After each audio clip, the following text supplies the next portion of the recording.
Good morning, folks. If everybody could find a seat or a place to hang out, we're going to get this started. My name is Ben Bender. I'm the park manager here at Shikellamy State Park. I'd like you to welcome everybody here today and want to thank you for coming out to celebrate the dedication of our Nature Lake Fishway. This Nature Lake Fishway actually opens up about 4,000 miles of not just the Susquehanna but all its tributaries to andromous and diadromous fish migration in the fish passage, which has not been a thing since the 1970s when this dam was built. I'd like everybody to please welcome the next speaker to the stand. His name is Sid Jamison. He is an indigenous Cayuga Nation Iroquois, and he'll be speaking to you for the next couple minutes. Thank you, Ben. Absolutely. Appreciate that. Thank you all. This is my tablet. It's a little different than what you call a tablet. Okay. This necklace was given to me by the spiritual leader of the Iroquois people. And he asked that I wear it anytime there's a meeting, if you will, to talk about nature or the environment. So that's exactly what I have this on. I'd like to thank DCNR for inviting me to say a few words. Unfortunately, a few is not possible for me. But I am here today to talk on behalf of all the aquatic life that are now free to move up and down this national historic water trail, the Susquehanna River. I come from a culture of conservation, balance, and the interconnectedness of all things. We as human beings are part of nature, affecting the natural world by what we do. This project is a terrific example of building consensus for the aquatic life and for humans as well, as the right thing to do. One of our ancient Iroquois clans is named Eel, after the eel. That should tell us the eel has a special place in the ancient history of the Susquehanna River. And wouldn't it be wonderful if someday we can catch shad in the upper reaches all the way up to Cooperstown, New York? So while this is a wonderful thing, there's a difference between wonderful and joy.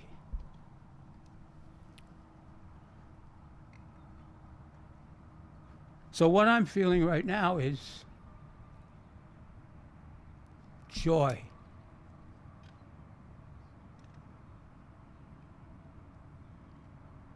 That's a deep gut feeling.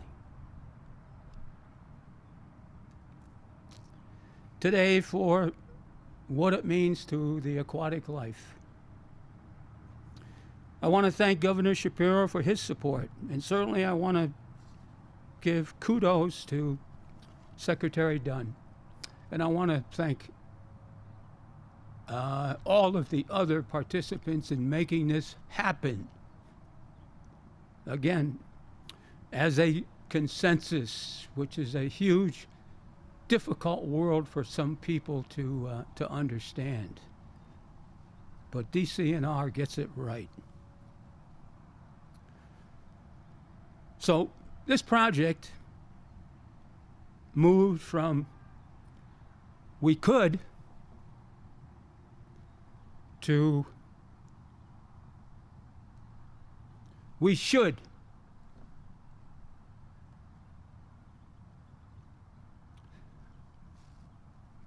2, it's done. Thank you. I'd like to introduce Secretary Cindy Dunn. Thank you.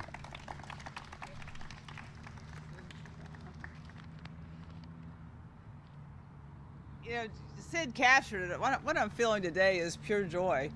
And, you know, you kind of know when you set something right that's been wrong, and every cell in your body feels good. So you captured it. And I just say this about Sid Jamison. I have learned so much from him over the years.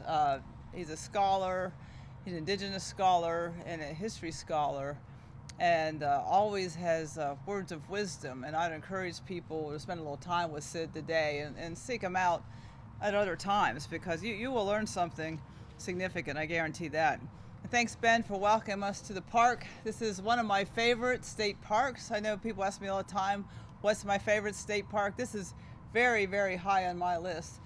I think it is a holy place of sorts. I've had the pleasure and ability to paddle the whole Susquehanna. And I can tell you, when you're coming down the North Branch from New York and come into this confluence, and we're coming down the West Branch, you know, from way up in the Allegheny front near Prince Gallitzin State Park, to come into this confluence of the big river is an amazing experience. And you just know that it's very special.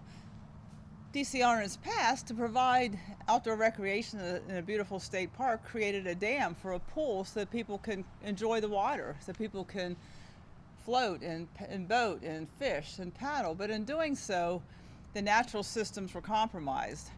And we've known for quite some time that the right thing to do, we should do it. We were in the should space for a long time.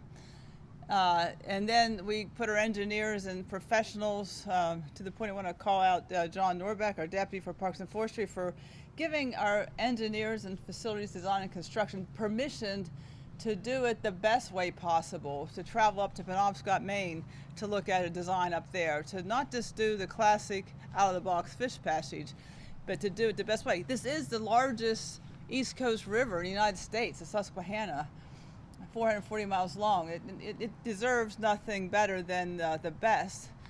And from time to time, year to year, I would talk to Sid, and you know, he'd ask me politely if I were ever going to get this done. And I said, yes, we will get this done, and we'll do it right. And Susquehanna River happens to be one of the most flooding rivers in the nation. It has to do with the watershed size, 27,000 square miles, and the shallow depth of this narrow but this wide but thin river.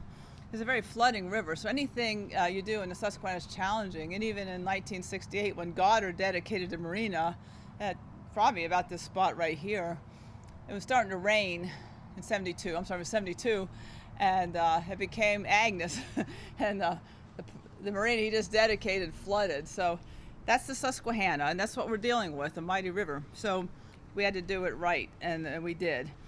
I just want to point out, this is also a very special time, fitting that we would pick Shikellamy State Park on the Susquehanna to celebrate Chesapeake Awareness Week.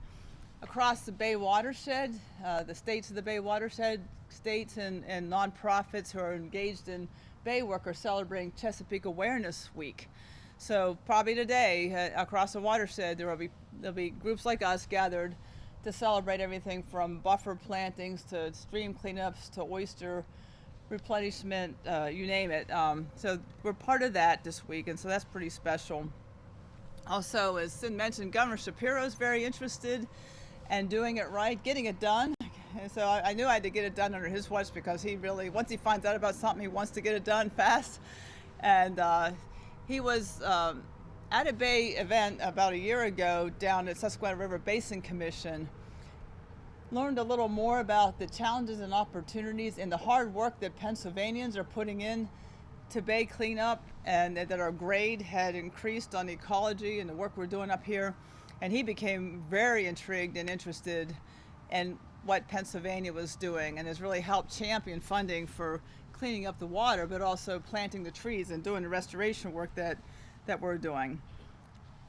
Another layer of interest today is it's our 30th year anniversary for DCNR.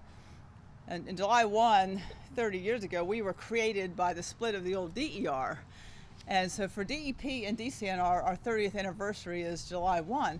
And when you track the progress of these two agencies over the years, what DEP's been able to do for water quality and air quality and waste remediation, and what DCNR's been able to do for state parks and forests and public engagement and funding the community parks and our work in geology, that 30-year journey has been great, and we really are celebrating that. I'm going to use the three principles that DCNR operates under. Our folks, some of us here have been there in the beginning. Stewardship, partnership, and service, and they're still very resonant today. This is probably falls more in the stewardship bucket than almost anything. Good stewardship of the public land, stewardship of the rivers involves doing the right thing for the rivers. And standing here on Curry Point highlights DCNR's responsibility for stewardship through the Pennsylvania State Constitution. Franklin Curry was a representative of this area at the time when he had a bill to create Article 1, Section 27 of the Constitution. We celebrated that here at this very point. We named this Curry Point. Franklin Curry was inspired to create this constitutional amendment for the environment because of how dirty the Susquehanna was. The coal finds and the raw sewage and the runoff. There was a famous picture of him holding up a dirty jar of water and a clean jar of water here. And the Susquehanna inspired him to create the Article 1, Section 27 of the Constitution for Pennsylvania, and then it became our guidepost for our work in DCNR and in DEP. So that's significant, and we're standing here at Curry Point to celebrate this. But this fish passage opens up, as Ben, I believe, said, 228 miles of the North Branch. We were involved in a dam removal up in Oakland at Susquehanna Bend just a couple years ago, and that cleared an obstacle there. 243 miles of the West Branch all the way up into Cambria County. So the eel and the shad and all the aquatic species can move freely now.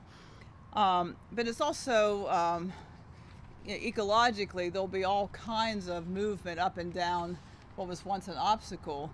And I really applaud the staff for picking a design that, number one, won a number of awards already. I mean, we're dedicating it today, but we've been fine-tuning it for about a year. It's already picked up a couple awards, including the Outstanding Stewards of America's Water Award. And I think this fish passage will continue to accrue that kind of recognition, and that's actually part of the goal. At DCNR, we want to be a model to give others an idea, an opportunity to maybe do something as significant and as effective in their own waterways. So it helps us to really get the word out. We operate under the second principle of partnership. The gathering here today is a good example of that. Everything we do is in this extreme partnership. First of all, the agencies, Pennsylvania Fish and Boat Commission, U.S. Fish and Wildlife Service, DEP.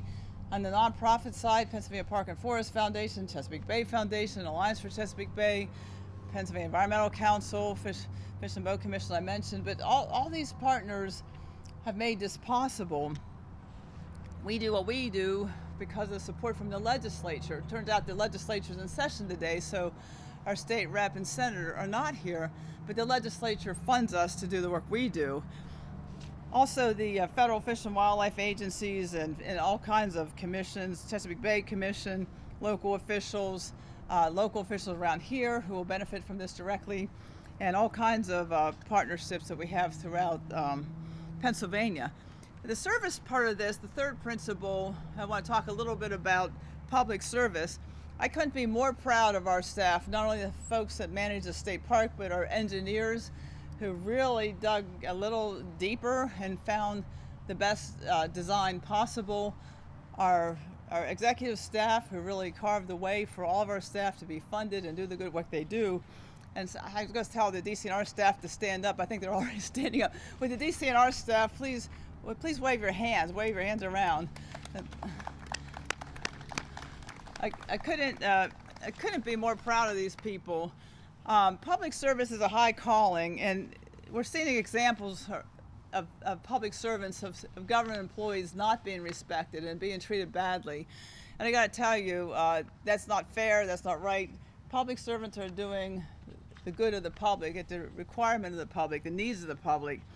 And you know, I'm really sorry to see public servants at different levels not being treated well for the work they're doing on behalf of the public. I want to say that for us in DCNR and for Governor Shapiro, we have a tremendous respect for our public servants and the good work that they do. So again, we hold this as not only significant for the Susquehanna and for the Chesapeake and for the aquatic organisms, for the people who enjoy this park, but as a model for ongoing consensus and collaboration on how people and partners can solve complex problems together, like work on it together, learn the options together, figure out how to do it. Sometimes it takes a little time, and at the end of the day, get it done. So with that, I'd like to pull up Tim Schaefer, my friend and the head of Pennsylvania Fish and Boat Commission. And I will be shocked if he doesn't mention to wear your PFD after he talks about, about that. Thanks, Cindy. Yeah, and if you guys could please just give another round of applause to Cindy. There is nobody who embodies public service better than Cindy. So I think all of us, you got your notes, and then you scrap it like halfway through when you start to write stuff down. But she said about giving John Norbeck, giving the staff at DCNR the permission to do it right. And I will tell you that throughout Pennsylvania, staff of all the agencies have not only the permission, but the expectation to do it right, and they are doing it right. What you see here that DCNR has done, they are replicating that at state parks and state forests throughout Pennsylvania. I have a camp not too far from here in Union County, and when you drive up Stony Run Road to get to the camp, you're driving across bridges that have the stream running Stony Run going the whole way under them.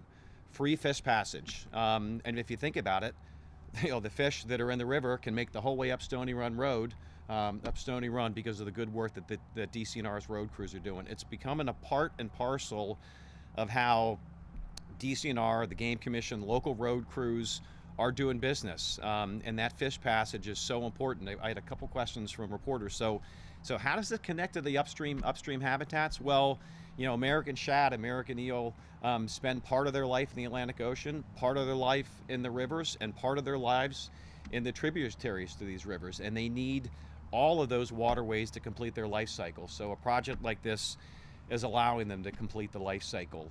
How the fish passage works, some maybe heard me say earlier, sort of your traditional fish passageways at some of your big hydro dams are like an escape room. So I've never been to an escape room, but I know what they are, and you get locked in there and you got to figure out how do you get this door or that door. These are not an escape room. This is as natural as it gets.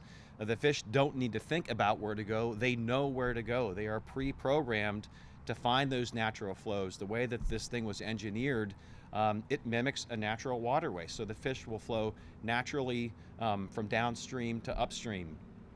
Certainly it benefits the migratory fish, the American shad, the American eel, but also resident fish populations, from small darters and bait fish that use it to the smallmouth bass and the muskie that are so pursued by the anglers here. Cindy talked about the work watershed-wide here, Chesapeake Awareness Month. Just know that throughout the watershed, the state agencies, and I'll add the Department of Agriculture to that. I think Cindy mentioned DEP. We are working collaboratively with partners like the North Central Pennsylvania Conservancy. I don't know if Renee's probably not here. She's probably planting some trees somewhere.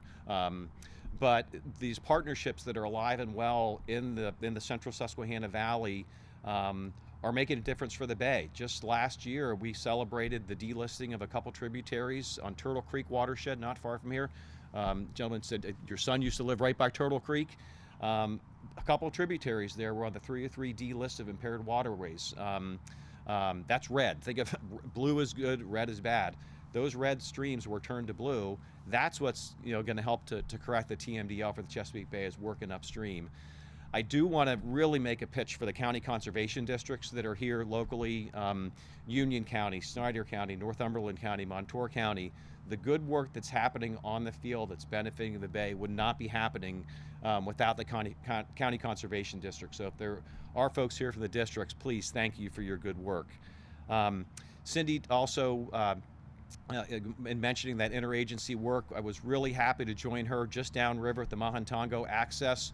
One of the things that we've been doing with our boat access is identifying areas where you don't need to be parking cars, you don't need that. Well, let's reforest those. So working collaboratively with DCNR, we're doing that, revegetation and reforestation of our own boat ramps throughout the watershed. 2 points to wrap up. Cindy's my good friend Brian Hill, who recently retired from the Richard King Mellon Foundation. He worked for the Pennsylvania Environmental Council. I mean, I think about this. Cindy and I have been friends now for 25 years, and careers sort of parallel each other. But Brian had the term conservation through cooperation, and when he worked for the Pennsylvania Environmental Council, I think he even trademarked that. So conservation through cooperation. This is how this stuff is happening, and it would not happen but for the partnership. So for those of you who are not from a state agency, not from a federal agency, I want you to know that we're using your fishing license dollars, your tax dollars, as widely as possible, getting the biggest possible bang for the buck, working together. And I will talk about life jackets. I am really glad to not see any boats out there today. Well, there's one over there. Wear your life jacket. It was in the news here recently about a fatality on Loyalsock Creek last weekend, an experienced kayaker who died. Please wear your life jacket. Every year, 80% of the fatalities that we see on our waterways as a result of people not wearing their life jackets. They're easier to wear than ever. They're more comfortable than ever. Please wear your life jacket. And then also a reminder, as we get into the summer boating season, the rules on the water for driving under the influence are the same as boating under the influence. And our officers who are trained to look for signs of impairment will be out there, keeping an eye on the water. So please make sure that you don't boat impaired, and please wear your life jacket. And with that, I'll turn it over to my good friend Mike Slattery from the Fish and Wildlife Service.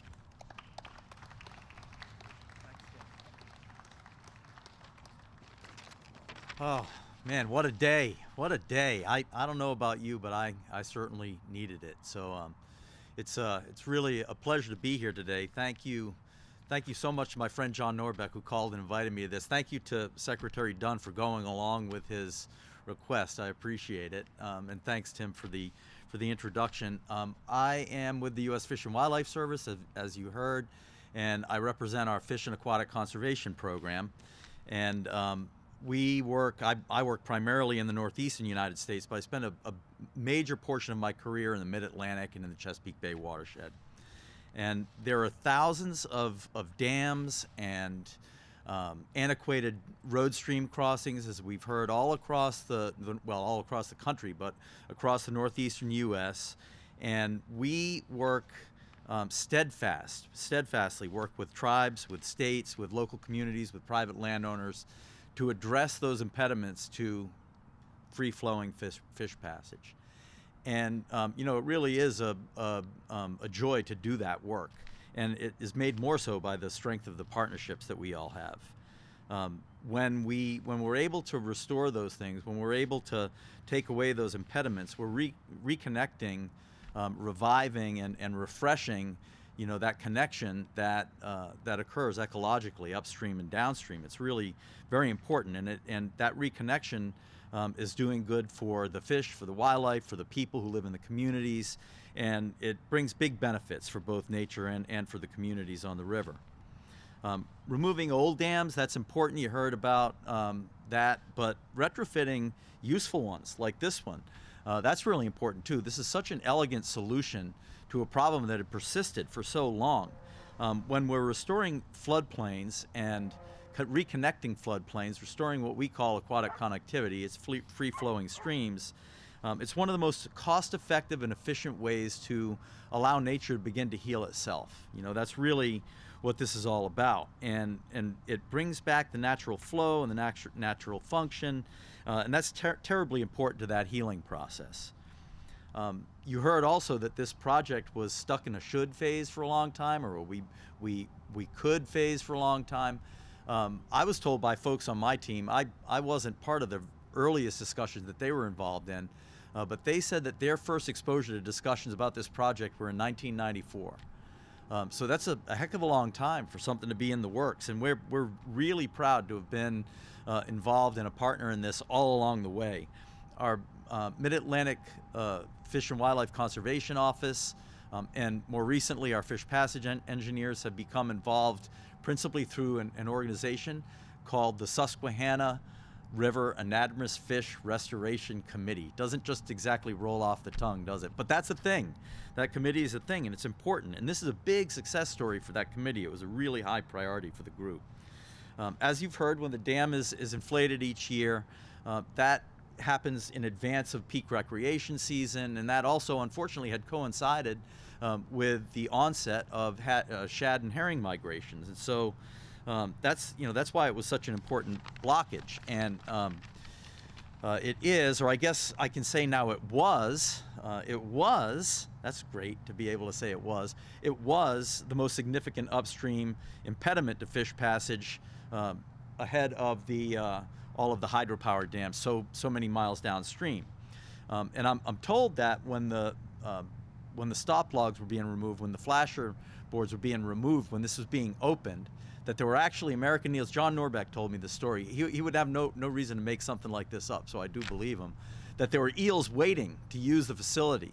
So what a great testament to not only the need for a project like this, but for the fact that it will be used. It is being used already by eels, and guess what? Next spring, it'll be used by shad and river herring too. So that's a great signal to the success and the need for this project. And now that this project is in place, there's nothing to stop them all the way up to Binghamton. They can get all the way up to Binghamton, New York, and what an immense amount, hundreds of miles of spawning habitat for them to be able to have access to now. It's really terrific. But as Cindy and Tim and others have mentioned, no project like this is successful without the power of partnerships. They're only possible. Anything meaningful like this is only possible when we do this kind of work together. And I have considered it a privilege over the years to be working shoulder to shoulder with people who are as passionate and share a foundational commitment to stewardship, to conservation, to restoration, to nature, as the partners that we have here in the Commonwealth. I mean, really among the most steady, the most reliable, the most eager to pitch in and help to get these important kinds of projects done. It's a blessing for me to have had the ability to work shoulder to shoulder with these folks. And I consider it, to be really a privilege. And with all that's going on in the world today, it's really important to have opportunities. Like I said, what a day to be able to celebrate things like this. It's really important to have the opportunity to lean into those relationships that we cherish. It's relationships really that are the most important thing. It's our relationship to the river. It's our relationship to the natural resources that we steward, a relationship to the work itself, our relationship to the organizations we work for and work with. But most of all, it's our relationships to one another that we build and strengthen over the years. That's what really means the most to me, and I think is a secret ingredient in the success of work like this. So thanks again to Pennsylvania DCNR, to the Fish and Boat Commission. Again, I'll call out, John, Cindy, Tim, friends for so long. Thank you so much for your leadership. Speaking on behalf of the Fish and Wildlife Service, we really appreciate your leadership, your partnership. It means the world to us. Speaking for myself, I will say that your friendship is the greatest gift of all to me over the years. It's been a salvation for me. It really has, and I'm filled with gratitude, deep gratitude for all that you have given to me, and I can't thank you enough. So thanks again. Now it's my privilege to introduce the next speaker. You've all heard it said, there's a term, a hard act to follow. Well, I think this is going to be a hard act to proceed. You will see that. The next speaker has a voice both written and spoken, as you will experience here in a moment, and certainly have if you've read any of his works, that is eloquent, artful, that's poetic. Another friend that I've had the privilege of knowing for many, many years, it's my privilege to introduce Tom Horton.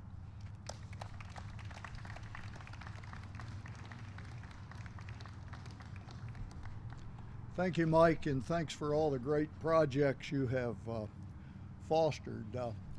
I'm not in the habit of driving 6 or 7 hours to speak for 10 or 12 minutes, but today was just a no-brainer. First, I get to catch up with one of my favorite people in the world, Cindy Dunn.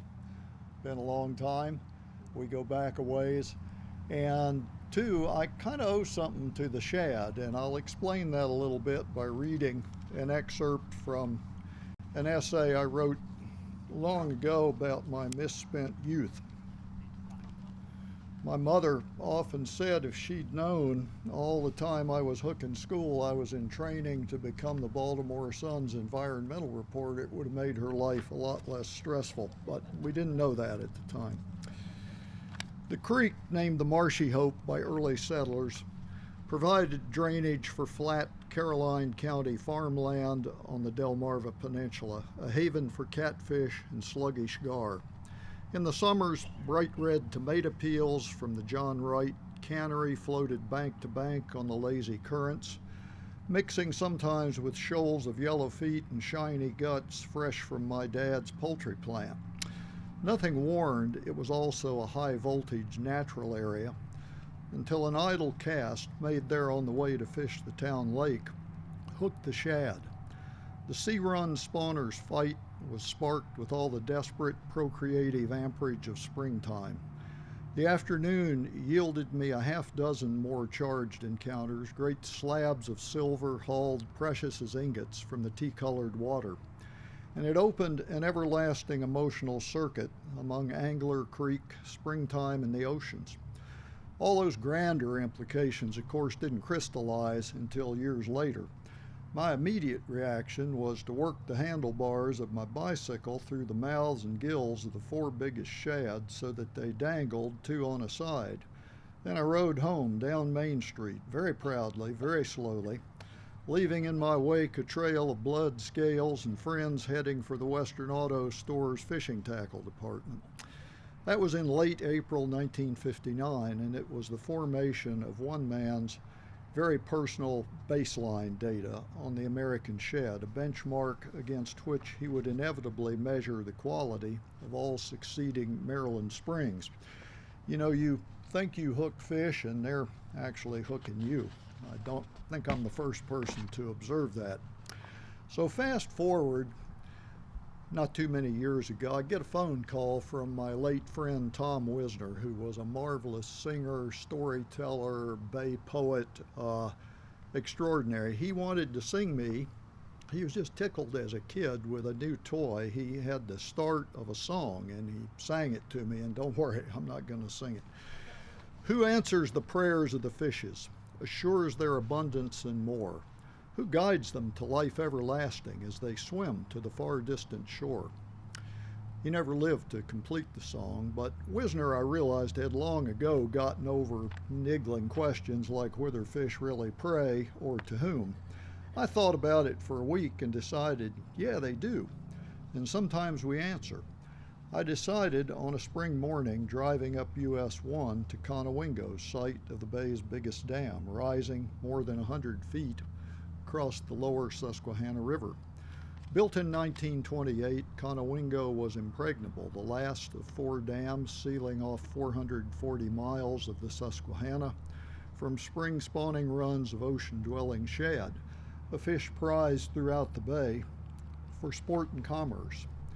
All over the Chesapeake, it was a similar story. Dams across the James and Rappahannock in Virginia, the Patapsco above Baltimore, the Potomac above Washington, these and countless smaller obstructions like roadway culverts raised above stream level had amputated thousands of miles of prime spawning, deadening the bay's watershed to one of spring's great enthusiasms.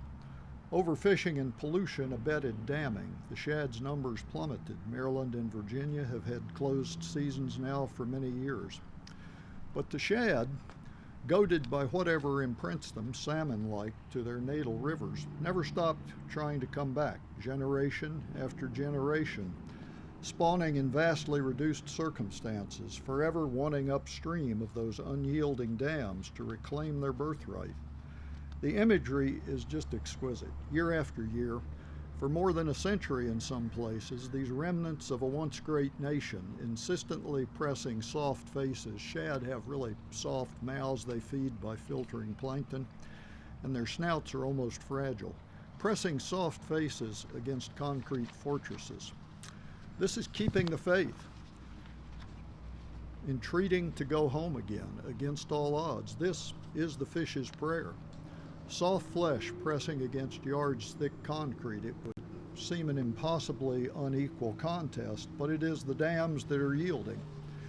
In recent years, as part of the Chesapeake Bay restoration program, society's desires have begun to align with the shads. On the James at Richmond, at Fredericksburg on the Rappahannock, at Little Falls on the Potomac, at all 4 of the Susquehanna's hydro facilities, we are breaching and notching and blowing up dams, providing fish elevators and passageways over and around others. More than 1,000 miles of Chesapeake arteries have now reopened to the fuller possibilities of spring. The shad once again can travel from the oceans to the foothills of the Blue Ridge, and soon perhaps the length of Pennsylvania to Binghamton, New York. To be sure, we've granted no miracle. A full recovery will take years of ambitious hatchery programs, restocking the rivers with millions of baby shad, working out real problems that persist with passage over some of the reopened dams, and in some cases dealing with perilous passage through dam turbines in returning to the sea. But it's going to happen. You can feel it. Now, I've also written quite a bit and quite well, I thought, about eels. But when you know it, it turns out a lady from Pennsylvania has done it better. For many years, she published under her initials because publishers told her if readers thought it was a man, that would seem more authoritative writing about nature. But Rachel Carson managed to transcend all of that big time. And while she's best known for Silent Spring, this is just a book you got to read. It includes a lot of eloquent writing about the Chesapeake, where she lived and worked. One of her first jobs was writing press releases for the government to try to get people to visit what's now the most second heavily visited wildlife refuge in America, Chincoteague. No one was coming back then, but I'll just give you a few tiny excerpts of Rachel Carson writing on the eels, where they come from, where they go, and how they come back. The record of the eels' journey to their spawning place is hidden in the deep sea. No one can trace the path of the eels that left the Chesapeake on that November night when wind and tide brought them the feeling of warm ocean water, how they passed from the bay to the deep Atlantic basin that lies south of Bermuda and east of Florida, 1,000 miles. And then we get to the destination. The abyss south of Bermuda is a meeting place for the eels of the western and eastern Atlantic. There are other great deeps in the ocean between Europe and America, chasms sunk between the mountain ranges of the sea's floor, but only this one is both deep enough and warm enough to provide the conditions which the eels need for the act of spawning. So once a year, the mature eels of Europe set out across the ocean on a journey of 3,000 to 4,000 miles. And once a year, the mature eels of Eastern America go out as though to meet them. In the westernmost part of the drifting sea of sargassum weed, some of them meet and intermingle, those that travel farthest west from Europe and farthest east from America. So in the central part of the vast spawning grounds of the eels, the eggs and young of two species float side by side. They are so alike in appearance that only by counting with infinite care the vertebrae that make up their backbones and plates of muscle that flank their spines can they be distinguished. Yet some, toward the end of their period of larval life, seek the coast of America, and others the coast of Europe, and none ever stray to the wrong continent. She was writing many decades ago, but the eel is still a fish of total mystery. We don't really, no one's ever seen them down there. National Geographic can't get a camera that deep. I I love to think of it as sort of these billions and billions of eels pretty much flesh rotting away. They got a one-way ticket. They're pretty much eggs and sperm when they get to the Sargassum depths. And this giant nuclear scale explosion of eggs and sperm, and then months later the fallout sprinkles across all of Europe and Eastern North America. It's just an amazing thing. So let me wrap up. I have taught a course on the Chesapeake for 17 years, and of course I talk about the 200-mile long bay. Of course I talk about the 64,000 square mile watershed from Cooperstown almost down to North Carolina. And of course I talk about the airshed, which stretches bigger still out into the Midwest, since about a third of the bay's principal pollutant comes from dirty air. But in recent years, and it's a lot more joyful, as some people remarked, I've started to talk about what I call the migration shed, of which the shad and eels we're talking about today are just a tiny part. And it's these comings and goings, tundra swans from Alaska, shorebirds from the Arctic to Argentina and back, shad and herring from summering in the Bay of Fundy, the eels, so many more creatures that embroider our Chesapeake region, our bay watershed, with these wonderful comings and goings, these rituals, this beauty, also these obligations to maintain our little patch of that grand hemispheric web of life. So, you know, when you poke a little hole, so to speak, in the Fabridam here, you're doing something, but you're really joining in part of a much bigger and more important picture. So thank you.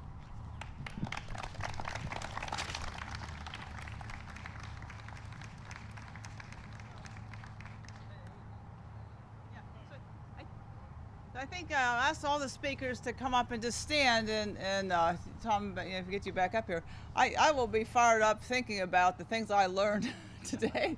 My synapses will be snapping away on all this. You know, Tom mentioned the migration shed. That whole concept is amazing. This is a flyway. Tim and I both work for Audubon. Flyway for not only waterfowl, but for migratory hawks. Flyway for swallows and a lot of other migratory birds who navigate by sight. And so this is a true super highway. We were touring the fish passage facility down below. Like Sid was trying to talk about it in terms of like how significant it was to the native peoples and to the American Indians. This was the super highway of places where trails came together, where the Iroquois Confederacy welcomed other remnant groupings. And so when you think about transportation in the day, you know, the river and the trails beside the river were really the way to go. So this is such a confluence. I mean, beyond the two branches of the East Coast's biggest river, it's a confluence of so much else. So I'm really like overflowing with new ideas, information, and inspiration, and I really want to thank everybody for that. So any comments, questions, anything you want to discuss a little more, or hear a little more about? Oh, hey, Wes. Hey, so in 9th grade, my science teacher made me write a letter to a legislator. So I wrote to one in Harrisburg about this chat someday, and it really happened. Yay! So when I remember when Cindy started working at DCNR, and I actually took over for her at Audubon, she said, man, state government, she said, it takes so long to get something going the way you want it, but once it does, you can't slow it down. Yep. So, and I think you just got to have that patient persistence to do it. So thanks for writing that letter and getting the ball rolling. Yeah, Wes, I have that in my wall, by the way, you know, so that's Wes Farringer's our grant advisor for the region, and thanks for writing that letter. And here's to all young people who write letters and make calls. Any other questions? Okay, logistically,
down the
brother wrestled with my kids in high school, and I could sort of fill in some of.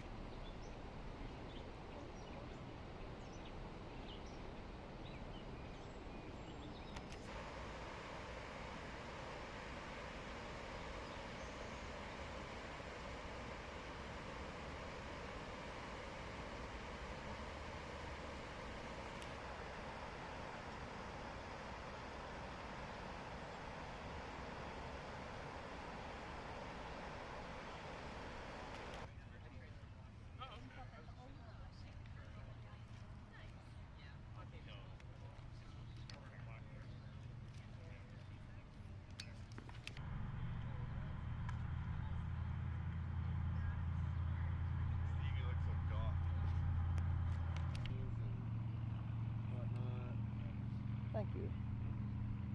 He had said it was pixelated here and there for a minute, but then he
and the interconnectedness of all things. We as human beings are part of nature. This project is a terrific example of building consensus for the aquatic life and for named eel, after the eel. That should tell us the eel has a shad in the upper reaches all the way up to Cooperstown, New York. So while this is joy,